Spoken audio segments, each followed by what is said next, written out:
Thank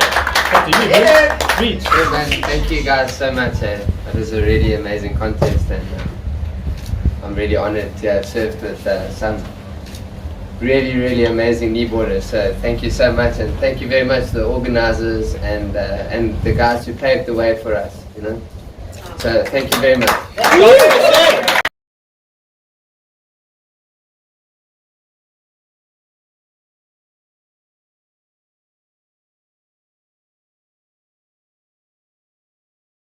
So, kneeboarding, you have a new South African champion.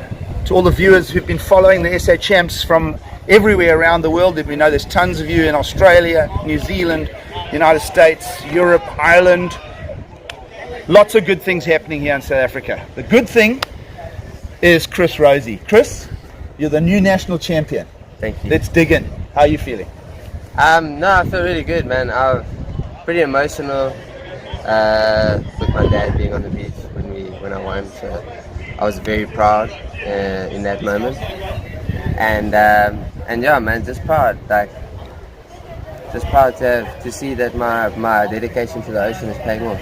That's all because that's what it is at the end. That's all these things, these recognition, the recognition and stuff like that. I don't think it really means much except for your peers' recognition. You know what I mean? Like you're doing things and you're putting it down, and that's for me the most important thing.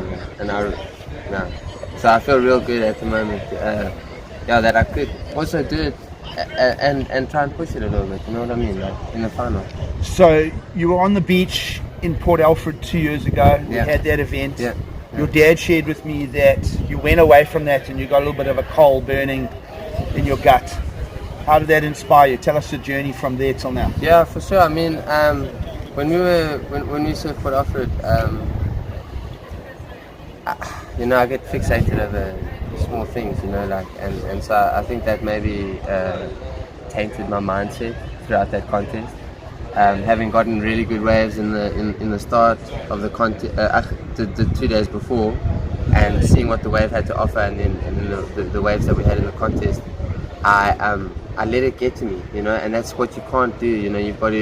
You've really got to go out and surf everything, and so it's been two years since that contest, and during that 2 years I just, you just go surfing as much as possible because it becomes a familiar feeling, and it's all about ritual and habits and setting good habits. So when you're stoked, when it's bad, when it's onshore or whatever, you find a way to have a good time, So I'm really grateful for the group of people that I have around me, especially when I'm surfing.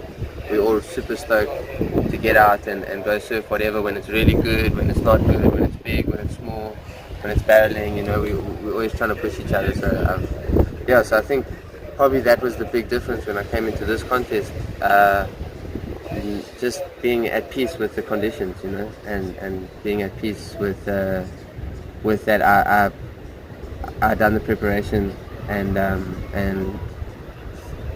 try to improve my surfing. Every session I try and improve, or I try and push myself a little bit, and my friends also demand that from us. So we have a really strong and healthy rivalry between us, So, and my dad, he was also really, he also really pushes me a lot as well. So let's talk about your dad. So Ewan, part of the Natal Nilo Club way back in the day. How old are you? I am 27 at the moment. Okay, so that club started before you were born. Correct. So you kind of like almost a second generation in the competitive. Great to have your dad in the water in the finals again today. Amazing. When did you start kneeboard? So I probably started surfing around 6 years old, but stand-up surfing, my dad really wanted me to be a stand-up. He thought that it was more versatile,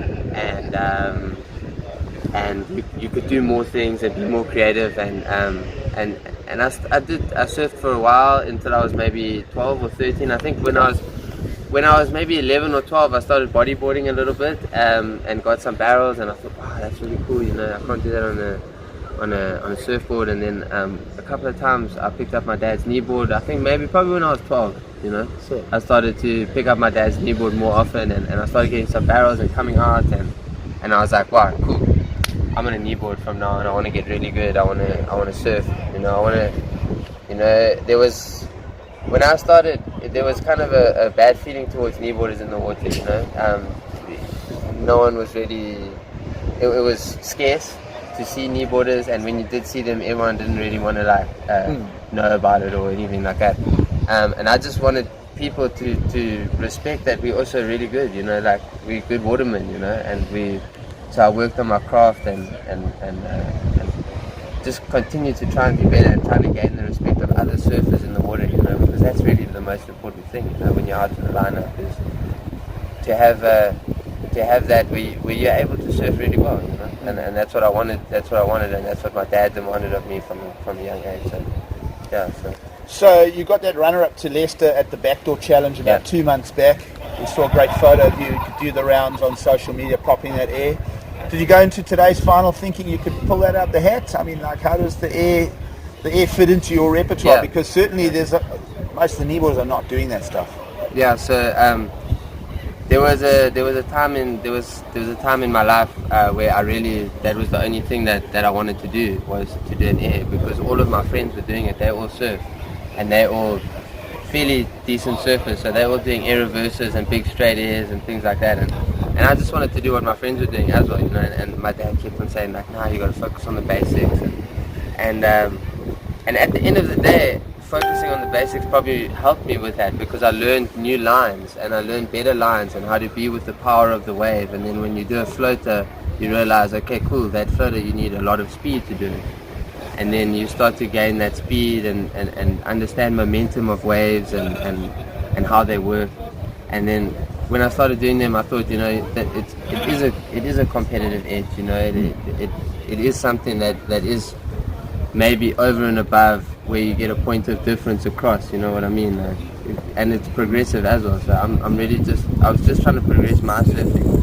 And then it ended up being that it is also, in a competitive sense, that it is an edge that I do have.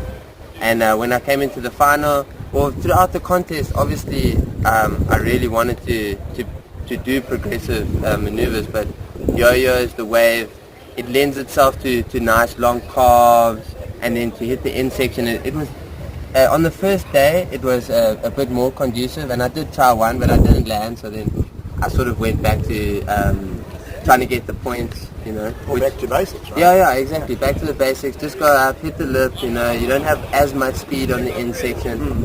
And then when the contest got moved to famous last words, then I knew that there was definitely a much higher likelihood that I could land something like that, because the wave is conducive to being more short and powerful. Punchy, right? Exactly. It's got a lot more punch, especially on the end section where I like to hit it most of the time. And so today I was really lucky, and I got a nice soft landing. I got one where I didn't land so good, and I fell off.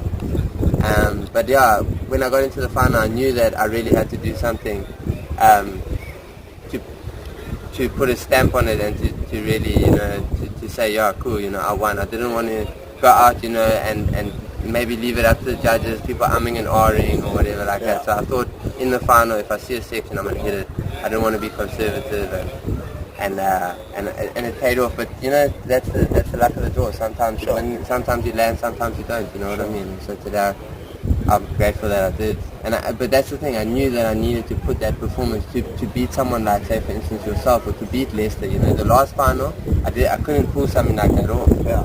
So and I feel like that's where he beat me. We both got quite similar. It was a very tight final, and we both got quite similar scores. But you need that edge. Yeah, you need a little bit of edge, to stamp it home. It's difficult to get high scores sometimes. So when you do post a high score, then it does send a message to your competitors. So yeah, I was grateful to land it today, and yeah, I hope I want to do bigger and better ones in the future. We look forward to that, Bru. A 20-something-year-old South African champion of kneeboarding, Chris Rosie. Things are good in the kneeboard world.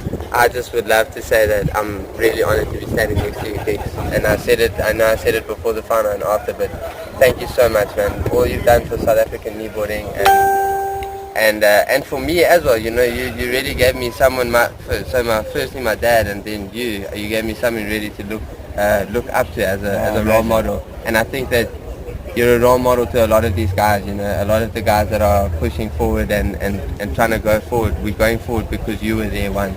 You understand what I'm saying?